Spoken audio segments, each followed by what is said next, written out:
అంటే మన సినిమాలో ఈ సినిమా గురించి ఉంది కాబట్టి ముందుగా దక్షిణ భారత రాజధాని వన్నీ తెచ్చిన మచిలీపట్నం పోర్టులో వచ్చిన అందరికీ నా నమస్కారం. అండ్ ముందు తెల్లోళ్ళు రాకముందే బహమనీ సుల్తాన్ ప్రపంచానికి పరిచయం చేశారు ఈ గేట్వే ద్వారా మనల్ని. అదే ఈ బందర్ పోర్ట్. ఈ బందర్ పోర్ట్ గురించి మన హరిహర వీరములో ఒక స్పెషల్ సీక్వెన్స్ ఉందండి. ఒక చాలా పెద్ద సీక్వెన్స్, స్పెషల్ ఎడిషన్లో ఒక సీక్వెన్స్ ఉంది. అండ్ నాకు ఈ మాట చెప్పగానే నేను ఇప్పుడు ఎలా ఉంది పోర్ట్ మీకు ఎవరికి తెలియదు, బట్ బ్యాక్ 16th 17th సెంచురీలో ఇది మేము సీజీలో 2 years కష్టపడ్డాం ఈ పోర్ట్ని రీక్రియేట్ చేసేదానికి. 2 ఏళ్ళు కష్టపడి ఈ హార్బర్ ఎలా ఉంటుంది, ఇప్పుడు అక్కడ ఎన్ని ట్రేడింగ్ జరిగింది, ఎన్ని ఇంపోర్ట్ జరిగింది అన్ని దాంట్లోకి రీక్రియేట్ చేసాం. అలాంటి పోర్ట్ సీక్వెన్స్లో తెల్లవాళ్ళు వచ్చి మనల్ని దోచుకుని వెళ్తూ ఉంటే మన పవర్ స్టార్ పవన్ కళ్యాణ్ గారు దాన్ని ఎదుర్కొంటారు.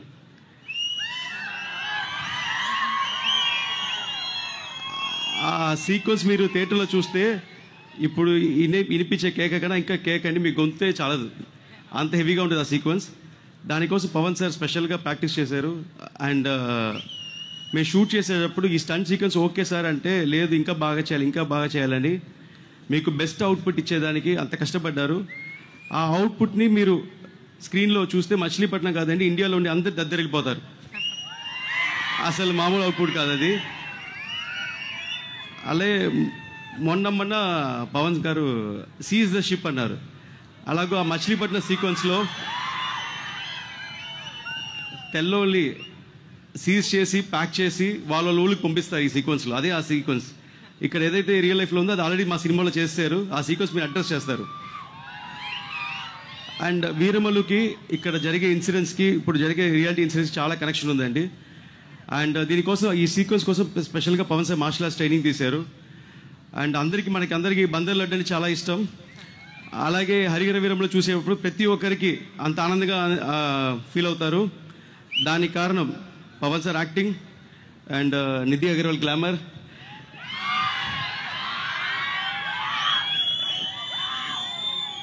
Keeravani sir music. And 17th century మనం తీసుకువెళ్ళి దాన్ని సెట్లు వేసి సెట్ రూపంగా సీజీ మూలింగా ఖర్చు పెట్టి లెక్క పెట్టలేకుండా పోబులకి 250 crores పైన బడ్జెట్లో చేసిన సినిమా ఇది హరిహర వీరమ్మలు. దాని ప్రొడ్యూసర్ ఏం రత్నం గారికి ఒక పెద్ద థ్యాంక్స్. అండ్ ఈ సినిమాకి ఇక్కడ జరిగే ఇన్సిడెంట్స్కి కనెక్షన్ ఏంటంటే, ఇక్కడ చూడంగానే మొత్తం హరిహర వీరమ్మలు వచ్చి ఒక హెరిటేజ్ గురించి అండి. మన పవన్ సార్ మన కల్చర్, మన హెరిటేజ్ గురించి ఫైట్ చేస్తారు ఈ సినిమాలో. మన హెరిటేజ్ ఎంత ముఖ్యమో మన జరిగిన కథని మర్చిపోకుండా ఈ ప్లేస్, ఈ మచిలీపట్నం పోర్ట్ అనేది అప్పట్లో మన ఇండియాకి ఇదే ఒక చెన్నై హార్బర్, ఇదే ఒక బాంబే హార్బర్, ఇదే అన్నిటికన్నా బెస్ట్ హార్బర్గా ఉండింది. ఇక్కడ వచ్చే తెల్లవాళ్ళు పోయేవాళ్ళు అందరు ఇక్కడే ట్రేడింగ్ చేస్తున్నారు. ఇక్కడ మీకు అందరికీ తెలుసు, బట్ చాలా మందికి తెలియదు బయట వాళ్ళకి. సో దీని డీటెయిల్గా దీని బ్యాక్గ్రౌండ్లో జరిగే కదే హరిహర వీరమ్మలు. సో ఇక్కడ రాగానే కొంచెం క్లోజ్గా అనిపించింది. పర్వాలేదు, ఇక్కడ ఉండే పెద్దవాళ్ళందరూ ఇక్కడ దీన్ని ఇనిషియేట్ చేసి దీన్ని మళ్ళీ పాతకాలంగా రీక్రియేట్ చేయాలని. చాలామంది చెన్నైకి వస్తుంటారు. నేను చెన్నైలో పుట్టి పెరిగాను. ఎందుకు వస్తారంటే వాళ్ళు బీచ్ కోసం వస్తారు. అండ్ హైదరాబాద్లో బీచ్ లేదు, హైదరాబాద్ నుంచి చెన్నైకి వస్తారు బీచ్ కోసం. సో అలాగే మన ఆంధ్రాలో బీచ్ పెట్టుకొని మనం వేరే ఊరికి వెళ్ళటం అసలు అనవసరం.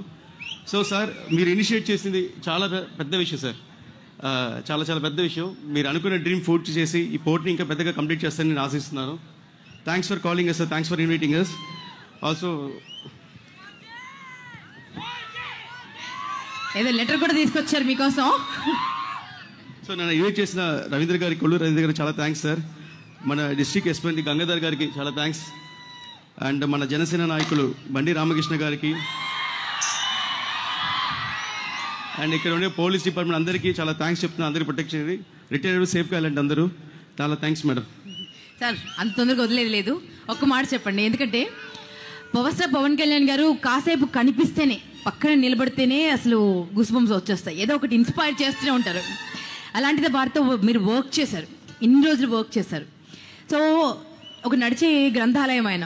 ఎన్ని పుస్తకాలు ఉన్నాయో ఆయనలో, ఎన్ని కోణాలు ఉన్నాయో, ఎంత తెలుసుకున్నా అంటే సముద్రంలాగా, ఎంత వెతికితే ఎంత లోతుకు వెళితే అన్ని నిధులు దొరుకుతాయని.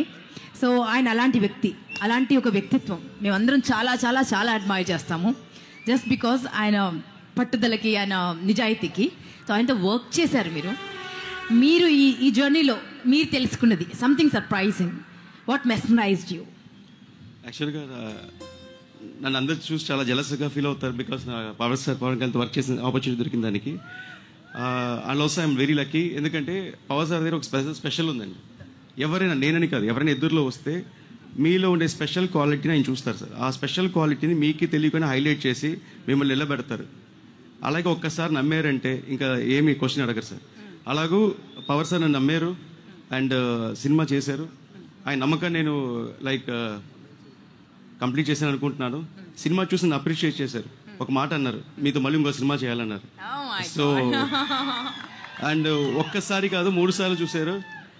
చూసి ఒక గంట సేపు అప్రిషియేట్ చేశారు. గంట సేపు. బట్ నాకు ఒక చిన్న సంతోషం ఉండేది, నేను ఇనేది నిజమా లేక ఏదో నాకే హై వచ్చింది అర్థం కాదు ఒక సెకండ్. దాని తర్వాత అసురణం సాంగ్ అయితే సార్కి చాలా ఇష్టం. ఒక 500 times చూసింటారు సార్ ఆ సాంగ్. అండ్ దాని లాస్ట్ వాయిస్ కూడా లాస్ట్ మినిట్ యాడ్ చేశారు ఇలా కావాలని. సో అంత ప్యాషన్ పవన్ సార్. ఏది చేసినా పర్ఫెక్ట్గా చేయాలి, బాగా చేయాలి అనేది చాలా. అండ్ ఈజ్ పీపుల్స్ మనిషి. సో మీకు తెలుసు, మాకు ఎందుకు అనిపిస్తుంది ఎక్కడో పవర్ స్టార్ ఇందులో పాట పాడారేమో అని ఒక చిన్న డౌట్ కొడుతోంది. సీక్రెట్ సార్, ఈ మాట వినాలి సాంగ్ పాడారు సార్. ఆ సాంగ్ యాక్చువల్గా సార్తో పాడించే నాకు ఐడియా లేదు. బట్ అఫ్ కోర్స్ సినిమా అంటే మనకి గ్లామర్ ఉండాలి అండ్ డాన్స్ ఉండాలి, పర్ఫార్మెన్స్ ఉండాలి. అందరూ పవర్ స్టార్ స్టెప్లు వేస్తే మనకి చూడాలని ఆశగా ఉంది. బట్ సార్ ఏమో ఇప్పుడు డిప్యూటీ సీఎం అయిపోయారు. సార్ వచ్చి డాన్స్ ఆడితే బాగుంటుంది. సో ఎలా సాంగ్ పెట్టాలని ఆలోచించేటప్పుడు నాకు ఒక థాట్ వచ్చింది. సో సార్ని పెట్టి ఒక మంచి మీనింగ్ఫుల్ సాంగ్ చేస్తే బాగుంటుంది, అందరికి జనాలకి ఒక మంచి చేరే సాంగ్ బాగుంటుందని నేను ఒక లిరిక్ రాసుకొని పెంచిల్ దాస్ గారు లిరిక్ రైటర్. ఆయన ఎక్కడో ఊర్లో ఉన్నారు, అక్కడ చిత్తూరు పక్కన విలేజ్ దొరకరు. ఆయన 20 days ఫాలో అయ్యి మీరే రాయాలని చెప్పి దాని తర్వాత ఒక డిఫరెంట్ సిచ్యువేషన్, ఇది ఉంది కానీ లేదు అనేది సిచ్యువేషన్, కంటికి కనిపించేది నిజం కానీ దాని వెనకాల వేరే స్టోరీ ఉంటుంది అని ఒక లిరిక్ రాసి ఆ లిరిక్ రాయించుకున్న తర్వాత కిరణ్ సార్ దగ్గరికి వెళ్ళాను. ఆయన ఏం చెప్తారు, ఈ లిరిక్ చూసి తిడతారా లేక బాగుందంటారా? ఒక ఆసిలేషన్ లో సార్కి చూపిస్తే చాలా బాగుంది, ఎవరు రాశారని, పెంచిల్ దాస్ సార్ అని. ఎవరు పాడాలని అడిగారు, మీరు చెప్పండి సార్ అని. పవన్ సార్ పాడితే బాగుంటుంది అన్నారు. నేను షాక్. అంటే ఆయన ఉండే బిజీలో కలవటమే కష్టం, ఆయన ఎలా సాంగ్ పాడించాలి సార్ విజయవాడలో ఉన్నారు, ఎలా సార్ పాడించాలని మనమే అక్కడికి వెళ్తా ఉన్నారు. నిజం సార్, వెళ్ళి కలిసి లిరిక్ చూపించారు, సార్ ఎక్సైట్ అయ్యారు. అక్కడే రికార్డింగ్ చేసాం, అక్కడే షూట్ చేసాం. And it's a very good experience, huge experience. So మనకు గోల్డెన్ సర్ప్రైజ్ ఉండబోతున్నాయి సినిమాలో. Okay, thank you so much sir, thank you so much. Nidhi.